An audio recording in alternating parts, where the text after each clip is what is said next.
Alright, so yesterday I had you guys make the first 20 elements using the Bohr model. So here is most of them. My cat was sitting over these two, so I didn't get them done, and I will finish lithium 2 before we take a look at the Lewis dot diagram. So I'm going to put the Lewis dot diagram over our Bohr models for each of these. Let me finish this one real quick. So for the Bohr model, we put our protons and neutrons in the nucleus. For a neutral atom, we want the same number of electrons as we have protons. So 2 fills my first shell, and then I will have one more to give me 3 for lithium.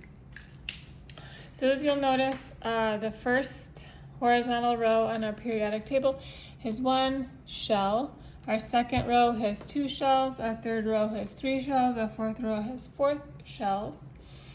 And then all of our all of our elements in the first row have 1 valence electron, right? One valence electron on our outermost shell.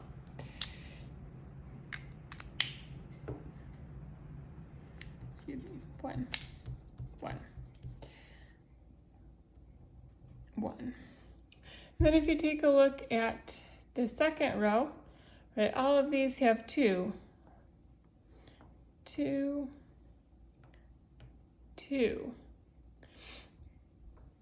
So these are some trends that you'll see in the periodic table. So this gets a little crazy, especially when you're going down to the fourth and even bigger.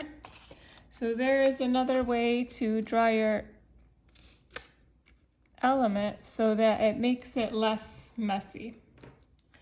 So you're going to draw your symbol, and then just your valence electrons, right? Hydrogen has 1 valence electron. So this is the Lewis dot diagram for hydrogen. I'm going to do the same for all of these, and you guys are going to make me a periodic table for the first 20 elements using the Lewis dot diagram. So the symbol for lithium is Li, and I have 1 electron. Right, this one should go a lot quicker because you are only drawing the valence electrons. Right, you're not drawing all the electrons on the inside of your element, just the ones on the outer ring. So beryllium has 2 valence electrons. So I'm going to put the symbol, and then I'm going to draw 2 valence electrons.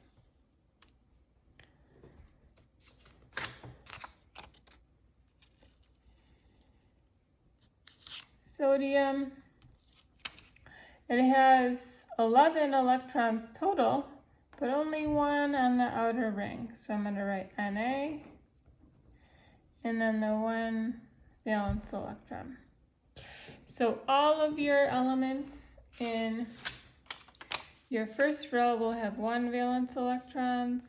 All of your elements in the second row will have 2 valence electrons. Magnesium. And I want to show you what some of the other ones look like. I'll bring you down to the other part of our periodic table.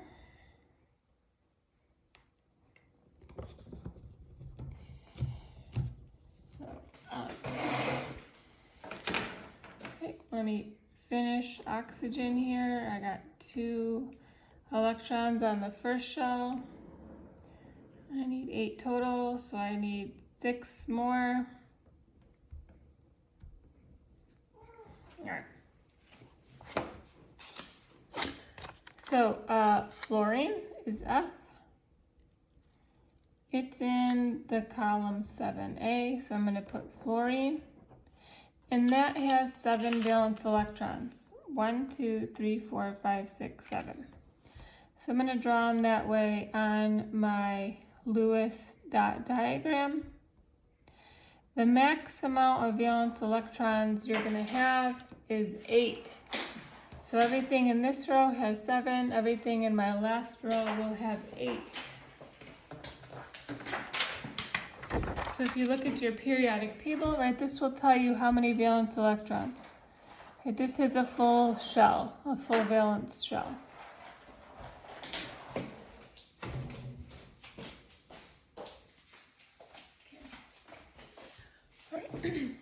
My cat was playing with this extra pen. All right, so let me do one more for you. I'll do helium, and then you guys are going to do the rest for me.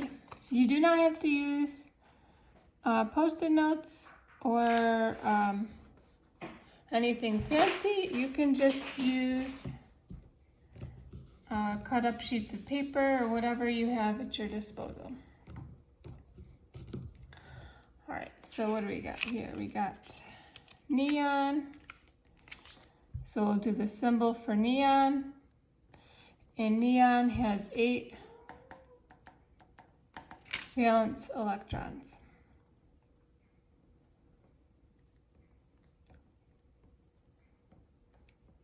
So in this last column, they're all going to have 8, except for, I'll do helium too. Helium only has 2 protons, so it's going to have 2 electrons.